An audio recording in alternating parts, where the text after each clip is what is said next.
Bouh. Bon, tout d'abord je tiens à m'excuser car c'est vrai que j'ai pas été très actif. Après c'était par manque de temps pour différentes raisons personnelles que j'ai pas envie forcément d'aborder. Mais me voilà de retour aujourd'hui pour une nouvelle vidéo. Je vais vous présenter un animé qui est assez semblable à un animé que je vous avais déjà présenté il y a déjà un an de ça. Je ne sais pas si vous vous rappelez de la vidéo de Mahou Shoujo Site. Et aujourd'hui on est dans un animé un peu du même thème. Nous sommes avec des Magical Girls également et je vais te présenter l'animé Mahou Shoujo Madoka Magica. Nous suivons donc Madoka Kaname, qui est une jeune collégienne de 14 ans fréquentant tout simplement l'établissement de la ville de Mitakihara. Elle a une vie plutôt ordinaire, sa famille, de proches amis, des moments de joie et des moments de tristesse un peu comme chaque adolescent aujourd'hui. Et pendant un jour ordinaire comme les autres, une nouvelle camarade rejoint sa classe. Celle-ci est plutôt froide et demande à Madoka de vouloir garder sa vie actuelle. C'est vrai que c'est bizarre comme première rencontre. Plus tard, elle recroise cette camarade qui en a pris un animal, une sorte de renard du nom de Kyubei. Par la même occasion, Madoka apprend tout simplement l'existence de Magical Girl. Elle fait donc la rencontre de Mami, qui va tout simplement les sauver d'un monstre étrange. Et c'est ainsi que commence l'histoire qui va changer sa vie, ainsi que son destin.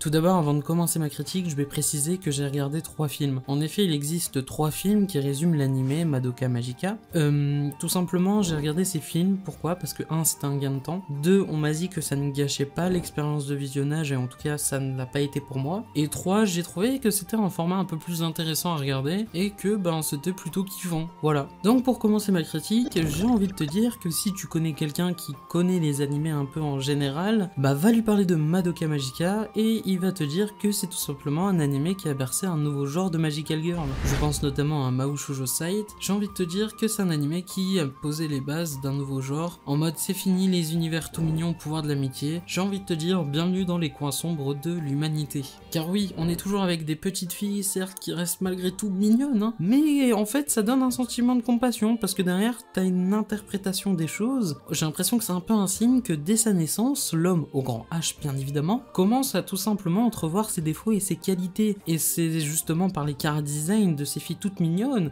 et quand tu vois des fois leur égoïsme parfois, ça donne un sentiment de compassion, t'as envie de les comprendre, t'as envie de te dire ouais c'est normal. Mais je reviendrai sur ça plus tard. Concernant la globalité, en tout cas sur ces films, j'ai trouvé Magica Madoka très prenant, c'est vrai, c'était très prenant, très rythmé, et en vérité si tu lâches l'écran, c'est fini pour toi littéralement. En fait tu as tellement d'informations à retenir dû à l'avancée de l'histoire, la révélation de zone d'ombre, et si tu suis pas, tu dois revenir en arrière. Après malgré tout, si tu suis correctement, tu comprends pas mal de choses, mais c'est toujours bon de revenir quand même au cas où avant, si au jeu t'as loupé des trucs, ça arrive que même inconsciemment, même si tu suivais, t'as loupé des choses, et donc j'ai trouvé ça quand même très intéressant parce qu'au final t'as beaucoup de choses à enregistrer et tu fais pas gaffe aux petits détails, et c'est notamment sur ce que j'ai envie de te dire, les petits moments qui semblent aussi inutiles au premier abord. Je pense notamment à, je sais pas moi, un plan sur le bas d'un personnage, et derrière il y a peut-être un choix fort de la réalisation, et en fait ça peut laisser place à une interprétation, en fait c'est très symbolique, et j'ai grave kiffé. J'ai d'ailleurs vraiment très apprécié, c'est les nombreuses réflexions qui nous ont été présentées, par exemple sur les choix. Bien sûr Madoka Magica ça traite du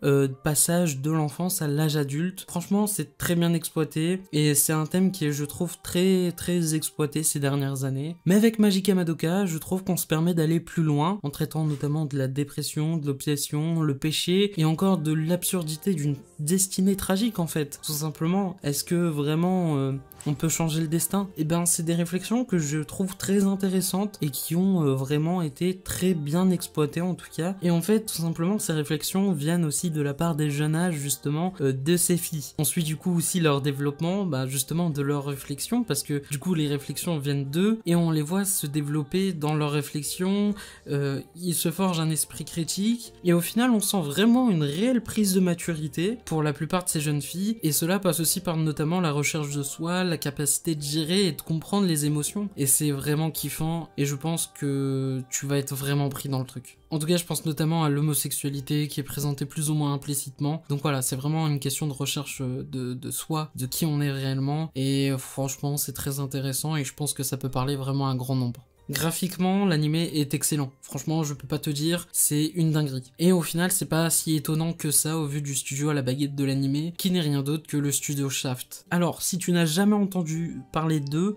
sache que c'est un studio qui a fait les Monogatari, ainsi que Nisekoi. Donc voilà, c'est vraiment un studio qui a forgé sa réputation. Sa réputation n'est vraiment plus à refaire, c'est un studio vraiment de qualité. Et souvent, ce studio-là, niveau animation, il présente des formes très intéressantes. Je pense notamment aux nombreuses animations qu'ils ont faites avec des chaises notamment. J'ai l'impression qu'ils sont toujours dans l'exagération des choses et c'est un truc que j'aime beaucoup avec ce studio, c'est qu'ils ont une forme d'animation tellement belle mais tellement exagérée. C'est ce qui fait la beauté de leur animation. Et pour en revenir à l'animé, j'ai trouvé l'animation du coup incroyable, je ne peux que dire ça. Hein. La variation de l'animation était vraiment très bonne. Comme je t'ai dit, les chara design sont vachement bons. Notamment, j'ai grave kiffé l'animation qui fait un peu parfois collage. On a de très bonnes couleurs qui est distinguée par de bons effets de lumière. Franchement, c'était parfait. C'est vrai que c'est une animation qu'on n'a pas l'habitude de voir, mais c'est justement ce type d'animation qui fait justement sa force. Je pense notamment à plein d'autres animés. Je pense à Devil May Cry Baby, qui a une animation assez spéciale, mais qu'on aime beaucoup. Enfin, c'est vraiment un animé dans ce type-là.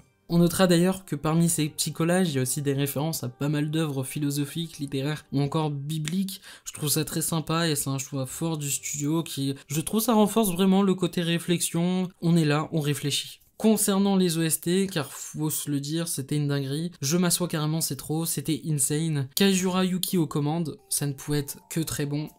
Pour te résumer ce qu'elle a fait les OST de SAO, de Fate, Avensfield, les mémoires de Vanitas ainsi que Demon Slayer, donc voilà, ça annonce la couleur. Et j'oublie encore de citer plein d'autres animés qu'elle a fait. Enfin bref, c'était un gage de qualité, et ça a été le cas parce que les OST sont très bonnes et mettent énormément dans cette ambiance assez sombre. Pendant les combats, les OST sont épiques, c'était vraiment parfait. Tout collé, et c'était un magnifique combo. Animation plus OST, ben ça tapait fort, très très fort.